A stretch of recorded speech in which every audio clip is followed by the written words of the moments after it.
Hello and welcome to CadoinkStudios. I have for you today a game between Arcanine and Moltar, spawning in the bottom right hand side of Antiga Shipyard. We have Arcanine, the orange Zerg player, and his opponent is Moltar, the pink Protoss player. They are spawning in cross positions here on Antiga Shipyard, and this game was sent to me by Arcanine. He was playing in the Gold and Below Tournament 3. For those of you who don't know, the Gold and Below Tournament is a tournament hosted by Animus, and there's been 3 of them so far. There's a 4th one going up at the time of me casting this, and that one is actually hosted by Angry Probes, who is another very fantastic player who I have casted many of his games. And Arcanine, of course, has been playing in all of the Gold and Below. He is a good friend of mine, and a good Zerg player as well. So, yeah, this is the Golden Below number 3. I believe this is round number 2, if I remember the email correctly, and Arcanine said this was an interesting, exciting game. So I just thought I would cast it for you guys, and of course give some props to Arcanine for sending me replays that I can cast and upload to my YouTube channel. So thanks a lot, Arcanine. I really do enjoy it. So for those of you who don't know why there haven't been any videos uploaded onto my channel as of late, I've been rather busy. I had family coming in for about a week and a half or so, and so I was spending a lot of time with them, and then the week before that was also very busy. I had a show I actually had to play, and then there were actually a few concerts I went to, different things like that. And so now I am back in action. I have about a week and a half before I go back to school, and then I can start casting full-time once again. So we do have Moltar blocking the natural of Arcanine. That is really annoying for Arcanine, but he's just going to go up and take his 3rd. The one thing that can be a little bit risky on Antiga Shipyard is if you don't have your 3rd connected to your natural with creep.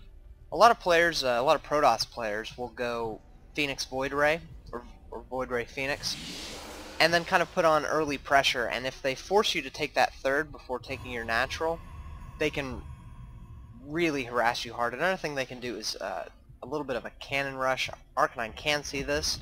I imagine he'll cancel his hatchery. This can be so annoying to deal with. We see a lot of players doing this, like In Control is very known for cannon rushing players' 3rd, sometimes even players' naturals. And so I suspect he can put a cannon right here, yep.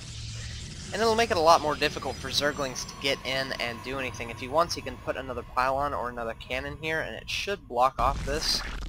And then Zerglings will only be able to hit from there.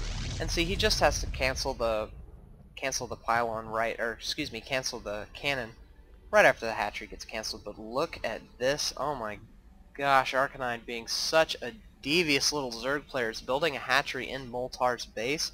This is very risky. However, Moltar doesn't have a gateway. He can't really do anything about this. He can't cannon rush it or build cannons to protect it, because once it finishes, the creep will start spreading out and he can't get the cannons close enough, and I don't think he can see it. No, he has no idea that it's even there.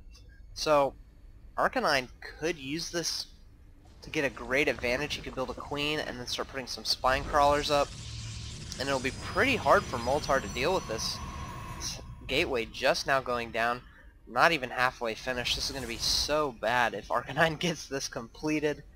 But one really strong sign is he knows that the natural has not been retaken, and he knows that the 3rd has not been retaken, so he's got to be at least a little bit suspicious. And now we have the creep spreading forward. Oh, and he does see it just now. Man, we'll see how Moltar responds to this. I imagine he'll put down some pylons and then start getting some cannons up, and then start working on some zealots and his cybernetics core if possible. It's going to be kind of crunched for money. There is a spine crawler going down at this time for Arcanine. Pylons are going down. He's going to have to start pulling probes off to deal with this spine crawler. I don't think he can even see the spine crawler, no, but he is going to send some probes anyway. He's going to surround that, and he should be able to kill it. Another spine crawler going down, but oh, look at this queen finally in the fray, being able to attack these probes. Oh, spine crawler does indeed get canceled. Not canceled, it actually goes down. The queen looks like she is going to go down as well, but another one is on the way, as well as some Zerglings. And Moltar needs to be sending his probes in and attacking the spine crawler, which he is doing. He needs to attack the hatchery Arcanine just doing tons of damage here. It looks like he's got a roach warren up as well, as he is producing some roaches. Zergling's finally popping, trying to deal with some of these probes. Managed to pick off 2, maybe 3. Yes, 4 go down at this time.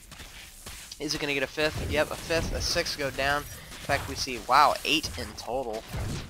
The others taken out by the Queen, of course, and now the roach doing a lot of damage as well. The Queen injecting, and now she's going to go forward and try to pick off some more probes as well as these pylons so that he can't build any more cannons. 1 cannon going down. Ugh, this is not looking good for Moltar. Arcanine in a very powerful position. But if Moltar is able to hold, Arcanine will not have a second base to fall on, and his economy is really, really bad. A Zealot coming into the fray at this time. Arcanine moving back, doing some nice micro with his roaches to make sure that they don't die. One of them in the red. Of course, he is going to be pulling back to the spine crawler that is almost complete, but not quite. But one of the roaches does indeed go down thanks to these probes, and the cannon is able to finish. 2 more on the way. But he will be able to pick off this cannon with ease, but the other one is about to finish. He needs to pick this off. Cannon does go down. Now he's going to be targeting the last one, but all of his roaches, except for 1, are now dead. Actually, a second one here at the hatchery, as well as another queen, even making an overlord at this base. Continuing to be on top of his larva injects, even in his enemy's base. And he's going to be targeting down this cannon, and then he'll be able to take this one out as well, putting a spine crawler a little bit closer to this base. Spine crawler might be able to, I don't think it'll hit the nexus, but it will be able to poke away at this assimilator. No gas for you, Moltar, and so he will finally be running his probes back to his natural. This is a smart decision. Put down a few more gateways. Another thing I would do is put some cannons up on this high ground. The reason being, if he gets his creep spread here and he kills off everything on top, this cannon won't actually have vision of anything up here, and it'll be really hard to deal with. But if you build a pylon, even a pylon here, and then just start building cannons up here, it'll be very, very difficult for him to push forward, and it'll buy you a little bit more time. But look at this. 4 spine crawlers on the way for Arcanine, as well as another one that is complete. He will be able to take down this nexus.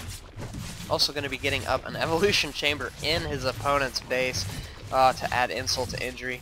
Might just want to make sure that his opponent isn't building a Stargate, which wouldn't be the wisest decision as there are 2 queens on the field. But just in case, you want to have your spore crawlers up. Excuse me, that completely slipped my mind. You want to have your spore crawlers up, that way you can deal with anything like DTs if he decides to do that as well. Can't really, because, you know, teching is not the best decision. You really need units, you really need to deal with this. But yeah, I don't know. If I was Moltar, I think I would just try to build another base all the way out here, because this is just gonna sit here. It's not gonna do any mining. At the most, he can take a hatchery here and start mining. But he really only has 1 base just now getting his natural at the 11-minute mark, 11:30. And so, economically, if we look, they're only even because Moltar was forced to run to his natural and had to lose his main. If he had gone down and taken another base, stay down here, he could start mining from there and hopefully pull himself back in this game. Arcanine is just gonna crush him. There are only 2 stalkers out, 3 stalkers, excuse me, from Moltar. Did not build any cannons here, so this is exactly what I was saying. This cannon, while I think it is in range, yep, it can only now just see the roaches when these stalkers pop up, but the stalkers are gonna go down very, very quickly thanks to these roaches, and the spine crawlers are just going to keep pushing forward. In fact, you see the second stalker has gone down, the third will go down as well, and now Arcanine can just pull back up here and attack this forge and this cybernetics core without any kind of problems. There's nothing that can see up onto this ridge. And so a few more cannons will go down, excuse me, for Moltar. He's going to continue to mine, but at this point, Arcanine is just pushing forward, pushing forward. Look, now he has a spine crawler here and a spine crawler there. They can both target this forge. This one over here can target the cybernetics core, as their range is ridiculous. And so these stalkers will be moving forward, and now the spine crawler can poke at the cannon. But there are actually a good amount of stalkers for Moltar, but not enough to deal with these spine crawlers. These spine crawlers just poking forward, able to take down the cannon. I assume they'll be able to take down these stalkers as well. The queen getting into the mix as well. Another queen coming forward to continue spreading the creep, oh so annoyingly, and Wow, Arcanine moving more spine crawlers forward. This game is just absolutely crazy. Taking your opponent's main as your second base and then getting up spine crawlers, and GG for Moltar. Wow. That was absolutely crazy. In fact, we still have this spine crawler just poking away. Whew. Arcanine, thank you for sending me that game. It was absolutely ridiculous. I loved it. And yeah, so this is Cadoink at CadoinkStudios. I am back in action casting now that my family has gone back home and I have more time to myself. So I will be casting more. Please send your replays to CadoinkReplays@gmail.com, and if you have already and I have not casted it, I do apologize. Like I said, I've been very, very busy and haven't had a whole lot of time to do this. But now that I'm back, it's going to happen. Be excited. Check my channel out. Comment. Please comment. I love comments. And I'll see you guys later.